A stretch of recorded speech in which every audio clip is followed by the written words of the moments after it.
Para hablar de todo esto y mucho más, vamos a ir con una entrevista internacional. Tenemos como todas las semanas a un analista internacional de sentiment trader de alto nivel, ya lo verán, va a traer muchos gráficos interesantes y luego les voy a explicar al final de la entrevista, para los que no hablen inglés, qué es lo que está diciendo nuestro invitado, qué análisis nos ha hecho y sobre todo qué esperar de los mercados.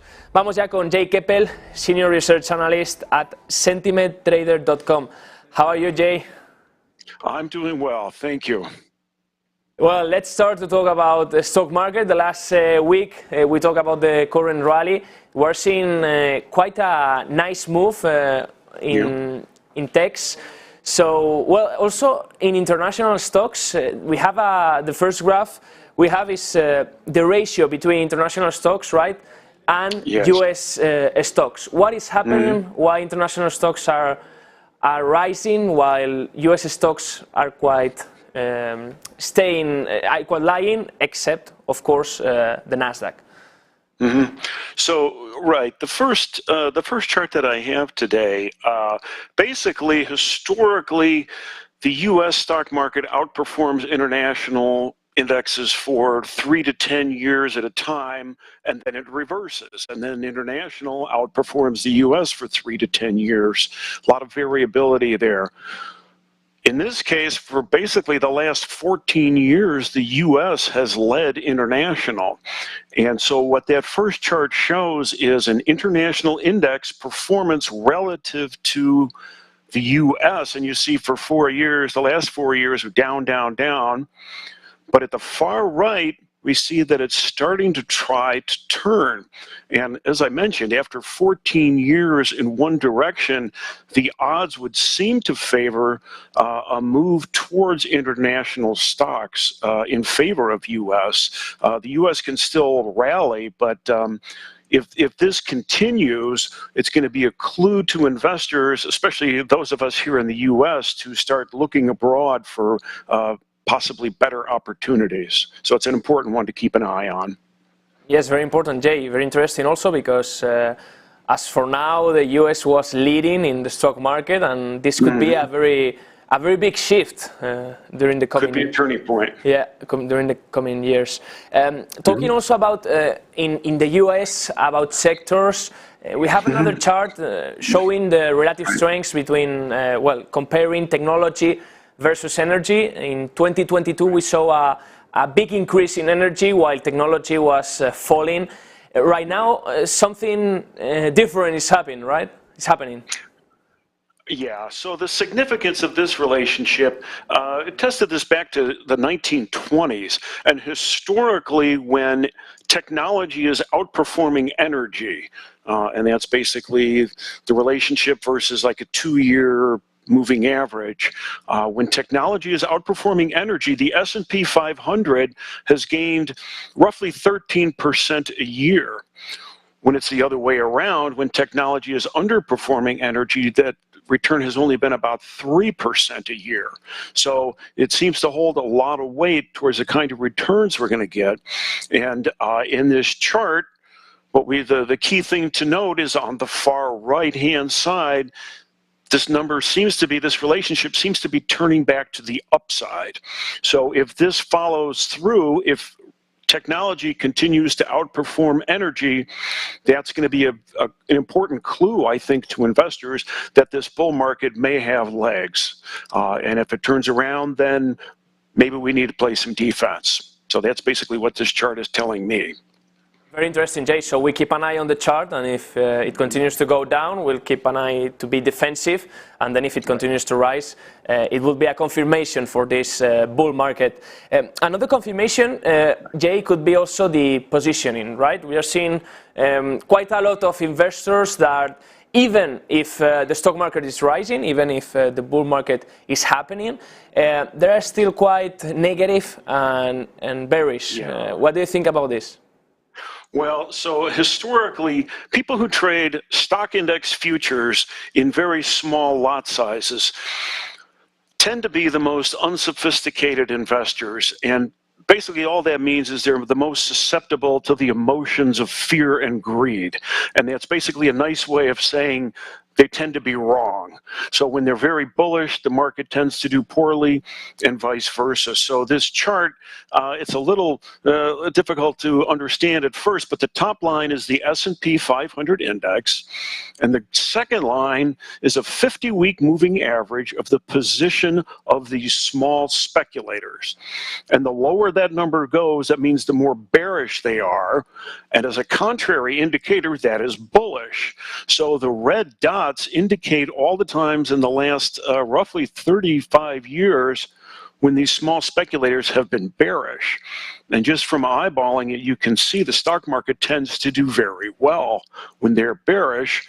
And most importantly, at the far right-hand side, we note that that second line has plunged to an all-time low. So they're extremely bearish. So to put it another way, if the stock market crashed tomorrow, what that would mean is that basically the worst traders in the world would make a killing. So the rhetorical question, I guess, to ask is, how likely is that to happen? All right, so anything's possible, but their history is not too good. So this right now is a bullish indication for the market as I read it. Very interesting, this signal, Jay, and as always we said, Sentiment Trader is the best platform to check for this yes. data, for this information. That is not quite easy to find, right? And finally, I would love to talk about the labor market in the US. We are seeing rise in the initial claims during the last weeks.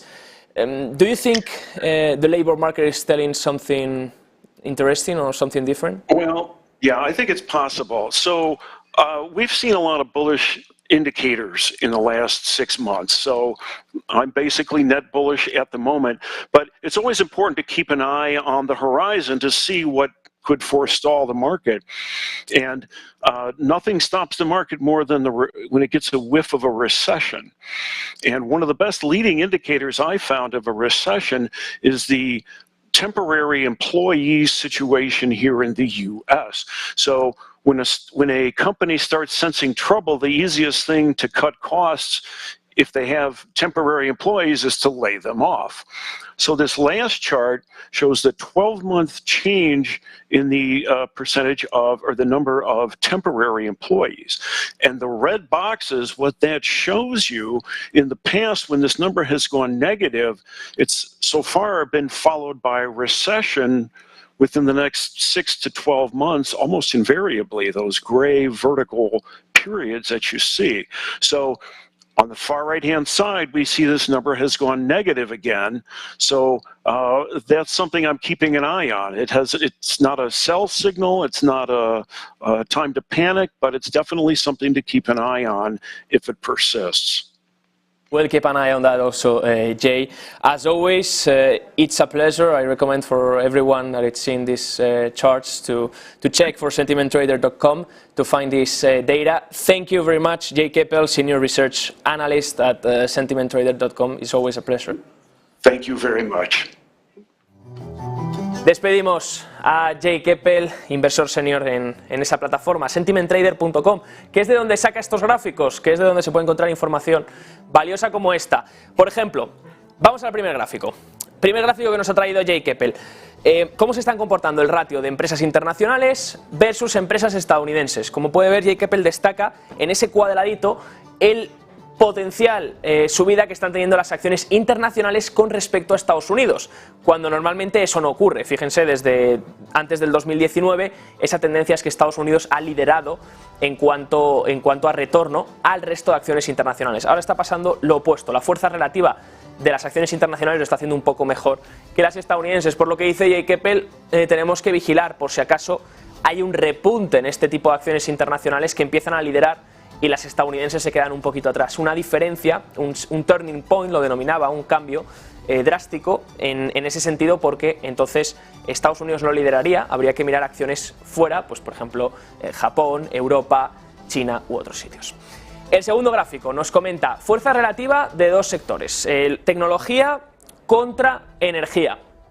Fíjense que en 2022 la energía rebotaba, subía fuerte y la tecnología bajaba. Bueno, pues eso nos lo marca en un cuadrado rojo, que fue el momento de 2022 donde hubo la caída. Energía subía, tecnología bajaba fuerte, porque se anticipaban subidas de tipos y, por supuesto, por su composición de alta duración, pues es mucho más sensible a estas subidas en los tipos de interés, lo que hacía que sus valoraciones se contrayesen drásticamente. Ahora nos enseña cómo el ratio está repuntando, donde la tecnología está de nuevo liderando sobre la energía. La energía lo está haciendo peor que la tecnología. Nos dice, si esto se mantiene, si este ratio, que al final es comparar el sector tecnológico, dividirlo por el sector energético, que es el XLK dividido por el XLE, lo que estamos viendo es que si se mantiene este ratio subiendo al alza, la tecnología domina sobre la energía, lo que podría hacer que el rebote del mercado se mantenga. Ese es el gráfico que nos ha dado para vigilar estas próximas semanas. Lo tercero nos habla sobre el posicionamiento y nos dice en el tercer gráfico los inversores especulativos, sobre todo los pequeños, están muy negativos, muy bajistas. Nada nuevo que no conozcamos, ya lo hemos visto también no solo en los inversores especulativos, sino también en los CTAs, donde estamos viendo posicionamiento bajista. Dice Jay Kaepple que esto pues, es una señal alcista también para las bolsas. Y cuarto, nos trae eso sí el mercado laboral. En el cuarto gráfico nos enseña el número total de empleados temporales, que sería el cambio en los últimos 12 meses. Último gráfico, vamos a ver si nuestro compañero Carlos nos pone el último gráfico, donde podremos ver, ahí está, ese comportamiento, ese número de empleados temporales en los últimos 12 meses. El cambio en los últimos 12 meses dice que se ha vuelto negativo. Eso simboliza, o la historia lo que ha demostrado es que es una señal adelantada de una recesión. Unos 6 a 12 meses antes ocurre de que llegue una recesión. Así que, aunque Jay Kaepple nos traiga gráficos optimistas, donde nos dice, oye mira, vigilemos esto para que el mercado alcista continúe, también nos alerta a nivel económico, ya no tanto del mercado, sino a nivel económico, que hay una señal que podría hacer que la recesión acabe llegando en los próximos 6 meses. Esta ha sido la entrevista a Jay Kaepple, Senior Research Analyst de Sentiment Trader.